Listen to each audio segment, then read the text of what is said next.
तर प्रेक्षकांनो, बयोमध्ये तुम्ही आज बघता आहात की बयोने त्या विशालच्या हातातलं ते लेटर बघितलंय आणि तिच्या लक्षात आलंय की विशाल राजीनामा देतोय, पण तिने ही बाजू सावरून घेतली. तिला पोटे सरांना हे कळू द्यायचं नसतं. ती लगेच विषय बदलते आणि म्हणते, सर तुम्ही त्या पेशंटचे रिपोर्ट चेक करायला येता का प्लीज, म्हणजे त्यानिमित्ताने बयोला बोलता येईल ना विशालशी. विशाल तिला ठीक आहे असं म्हणतो आणि मग विशालही तिच्या मागे मागे जातो. ती पण त्या वॉर्डमध्ये जाते. पोटे सरांना काही लक्षात येत नाही. त्यामुळे असो इथे दुष्यंत सौदामिनीशी वाद घालत असतो की तू विशालला एवढं का फेवर करतेस. त्यावर सौदामिनी म्हणते, अरे म्हणजे काय, तो माझ्यासाठी चांगला असेट आहे. मी बिझनेस करते आणि मी चांगल्या असेटमध्ये तर माझं फायनान्स लावणारच, त्यात तुला काय एवढा त्रास होतोय. दुष्यंत म्हणतात, तू 2 दिवसच झाले ना आलीयस, लगेच तुला त्या मुलाचं सगळं काही कळलं.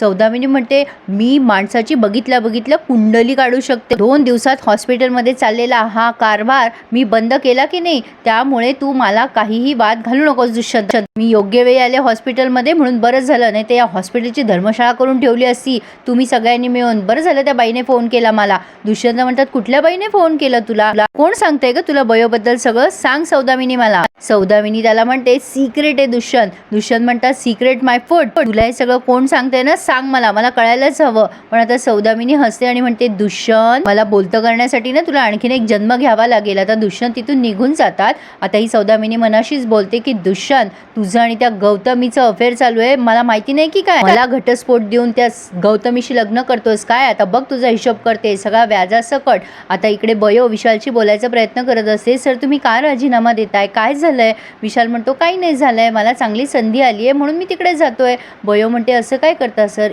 ही पण तुमच्यासाठी चांगली संधीच आहे ना. पण विशाल म्हणतो, हे बघ काय आहे ना, कोणालाही जास्ती संधी मिळत असेल, चांगलं काही करायला मिळत असेल तर जायलाच हवं पुढे, तसंच मी पण पुढे जातोय. पण तू काळजी करू नकोस, इथे जे कोणी डॉक्टर येतील माझ्या जागेवर त्यांना जसं मला मदत करते तसंच त्यांनाही मदत कर, छान काम करतेस तू.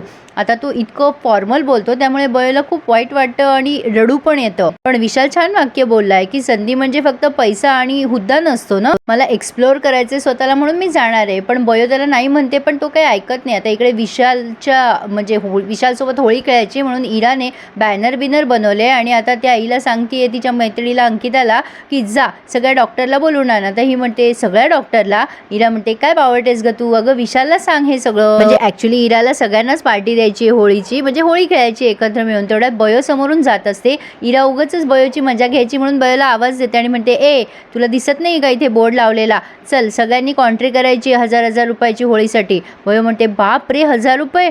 इरा हसायला लागते बयोला. मग आता बयो म्हणते, का हसतेस इरा. मग इरा म्हणते, अगं कामवाल्यांसाठी फ्री आहे हे सगळं, तू येऊ शकतेस, कधी कधी चॅरिटी करावी आयुष्यात लोकांनी. आता लगेच बयो तिथून राग येतो बयोला आणि निघून जाते ती. अंकिता म्हणते, हिला काय झालं, अशी का निघून गेली ही. त्यावर इरा म्हणते, जाऊ दे तिला, ओव्हर स्मार्ट आहे ती, नाही रिव्हेंज तर मी आता घेणारच आहे. असो तर आता दुष्यंत आणि गौतमीमध्ये वाद सुरू आहे. दुष्यंत म्हणत असतात, मला माहिती आहे गौतमी तू किती खोटं बोलणार आहेस, तूच बोलवलंयस ना इथे त्या सौदामिनीला. तेव्हा गौतमी म्हणते, तू काय माझ्या तोंडून वदवून घेणार आहेस का की मीच बोलवलं, मी तुला सांगते ना मी नाही बोलवलं तर नाही बोलवलं. दुष्यंत म्हणतो, अगं पण मला माहिती आहे हे सगळं तूच केलंय, कशाला करतेस हे सगळं तू, कशाला ते सापाच्या शेपटीवर पाय द्यायचं आहे तुला, तू नाही बोलवलं तर मग काय बयोने बोलवलंय का तिला फोन करून. गौतमी म्हणते, अरे बाबा तिने माझं नाव घेतलंय का, मग कशाला माझं नाव घेतोय सारखं सांग ना, कुठे नाव घेतलं तिने माझं, मी मुलांची शपथ घेतली तरी तुझा विश्वास नाहीये, हाच आहे का तुझा प्रेम आणि विश्वास. दुष्यंत म्हणतात, ए गौतमी 1 मिनिटं, मी तुझ्यावर ना विश्वासच ठेवत आलोय आतापर्यंत.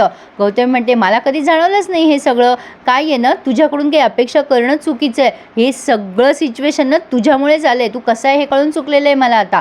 दुष्यंत म्हणतात, काय कसं आहे ग मी. आता गौतमी म्हणते, स्वतः काहीतरी करतो आणि स्वतःच्या चुकांचं खापर दुसऱ्यांवर घालतो. आता दुष्यंत चिडतात तिच्यावर. गौतमी म्हणते, ए मी बरोबर बोलतेय, ही सगळी वाट तुझ्यामुळेच लागलेली आहे. दुष्यंत म्हणतात, काय बोलतेस तुला कळतं का, या सगळ्या गोष्टींचं खापर माझ्या डोक्यावर नको फोडू प्रत्येक वेळेला, अगं मला वैताग आलाय या सगळ्या गोष्टींचा, तू जर तेच उघडणार असशील ना तर आय एम डन गौतमी. तेव्हा गौतमी म्हणते, बरोबर आहे ना, तुला नख जरी लागलं तर खरचटलं म्हणून सांगणार तू, माझ्या जखमा कुठे दिसतात तुला, कर मलाच ब्लेम कर, असं म्हणून ती राग निघून जाते. आता इकडे आपल्या बयोबाई खूप नाराज बसल्यात. विशाल निघून जाणार आहे, हॉस्पिटल सोडून जाणार आहे म्हणून आता तिला खूप वाईट वाटते आणि त्याच्यासोबत शेअर केलेल्या सगळ्या आठवणी आठवत आहेत. सौदामिनी तिला बघते आणि ओरडते तिच्यावर, काय गं तुला काय तुझ्या खेड्यातला दवाखाना वाटला का हा? हे एक रेप्युटेड हॉस्पिटल आहे, इथे का बसली आहेस? उठ इथून. आता तिला उठवते ती, असं म्हणजे तिथे बसू नको म्हणून अपमान करते आणि म्हणते, तू विशालसोबत त्याच्या केबिनमध्ये असतेस ना, त्याच्यासोबत काम करतेस ना, आजपासून तू आता पोटेच्या हाताखाली काम करायचं. बयो म्हणते, का असं का? आता सौदामिनी म्हणते, मला उलट प्रश्न करायचा नाही, मी जे सांगितलं ना ते गपचूप करायचं. आणि आता ती असं तिला धमकावून निघून जाते. आता शुभंकर तिथे येतात आणि म्हणतात, काय गं बयो, इथे काय करतेस तू? आणि बाळा काय झालंय तुला, चेहरा का पडलाय तुझा? आता बयो म्हणते, कसं सांगू तुम्हाला बाबा?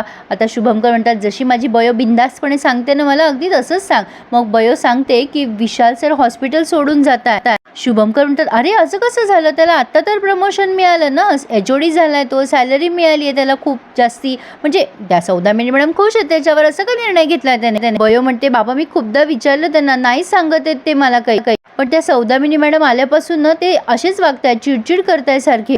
बाबा तुम्ही बोला ना त्यांच्याशी. शुभंकर म्हणतात, तू म्हणतेस तर बोलावंच लागेल मला, बोलतो मी, तू नको टेन्शन घेऊ. आता शुभंकरांना पण प्रश्न पडलाय की नेमकं हे काय गौडबंगाल असेल. आता विशाल त्याचं काम करत असतो, तर आता या सौदामिनीने त्याला गाठलंय एकांतात आणि त्याच्याशी बोलायचा प्रयत्न करत असते. आधी तर विशाल तिला टाळत असतो, पण सौदामिनी त्याला थांबवते आणि म्हणते, का तू राजीनामा देतोयस हॉस्पिटलमधून, का जातोयस तू मला सोडून? विशाल म्हणतोय, दिलाय मी राजीनामा, आता त्याचा काय चर्चा करायची? आता ही सौदामिनी म्हणते, मी तुला जाऊ देणार नाही. विशाल म्हणतो, तो तुमचा वैयक्तिक प्रश्न आहे, मी जाणार म्हणजे जाणार. आता ही हात धरते त्याचा आणि म्हणते, असं का करतोयस विशाल तू? विशाल म्हणतो, मी तुझं तोंड बघून हॉस्पिटलमध्ये काम नाही करू शकत. सौदामिनी म्हणते, हे बघ मी तुला इथून जाऊ देणार नाहीये विशाल. अरे राजा, तू डॉक्टर झालायस, कळतंय का तुला? माझं सुदैव म्हण ना, तू माझ्या नशिबात परत आलायस. विशाल हात झटकतो त्यांचा आणि म्हणतात, मी नाही, तू आलीस माझ्या नशिबात परत. हे माझं दुर्दैव आहे, तुझं सुदैव असलं तरी. बस कर आता, मला तुझ्याशी काहीही बोलायचं नाहीये. सौदामिनी पुन्हा एकदा त्याचा हात धरते आणि म्हणते, मी तुला कुठेही जाऊ देणार नाहीये. विशाल म्हणतो, जबरदस्ती करू नकोस, निर्णय थांबवता येतात जबरदस्तीने, पण माणसं नाही थांबवता येत. मी तुझा कोणीही लागत नाही, त्यामुळे माझ्यावर जबरदस्ती करू नकोस. सौदामिनी म्हणते, अरे हक्काने बोलते मी, तुझ्याशी जबरदस्ती नाही करत आहे. विशाल म्हणतो, तो हक्क तू तेव्हाच गमावलीस जेव्हा तू मला सोडून गेली होतीस. आता आपल्या बयो मॅडम तिथून क्रॉस होत असतात आणि हे ऐकते बयो सगळं. विशाल म्हणतो, आई प्रेम देत असते, हक्क नसते गाजवत, हक्काच्या गोष्टी करूच नकोस तू. आता ही सौदामिनी म्हणते, अरे पण तुला माहित नाही का तेव्हा काय परिस्थिती होती विशाल, असं काय करतो विशाल, मी आता आलीये ना रे. विशाल म्हणतो, मला पण तोच प्रश्न पडलाय, का आलीयस माझ्या आयुष्यात तू? सौदामिनी म्हणते, असं का करतोयस तू विशाल? हे बघ, हे सगळं विसरून जा तू, आपण सगळी सुरुवात नवीन करूया. तेव्हा विशाल म्हणतो, जे ना आता संपवलंयस त्याची कशाला सुरुवात करतेस पुन्हा? सौदामिनी म्हणते, असं काय करतोस विशाल? नियतीने पुन्हा एकदा आपल्याला जवळ आणलंय, पुन्हा संधी देते नियती, आपलं नातं पुन्हा जन्मू शकतं. तुला 9 महिने पोटात वाढवलंय रे बाळा मी, असं काय करतो? मी तुझी आई आहे ना रे. विशाल म्हणतो, तू मला जन्मालाच घातलं नसतं तर किती बरं झालं असतं. विशालचे हे वाक्य ऐकून सौदामिनी थोडंसं चिडते त्याच्यावर. विशाल म्हणतो, मी खरं बोलतोय, तू कशाला ग जन्माला घातलंस मला? मूल जन्माला घालून त्याला उकिरड्यावर फेकून देणं म्हणजे पाप नाही वाटत का ग तुला? सौदामिनी पुन्हा ओरडते. विशाल म्हणतो, ओरडू नकोस, तुझं असलं ना तरी हॉस्पिटल आहे हे, आई म्हणतेस ना ग स्वतःला तू? अशी असते का ग आई? अगं आई बाळाचं पालन पोषण करते, देवालाही माहीत असतं की हे सगळं आई करते.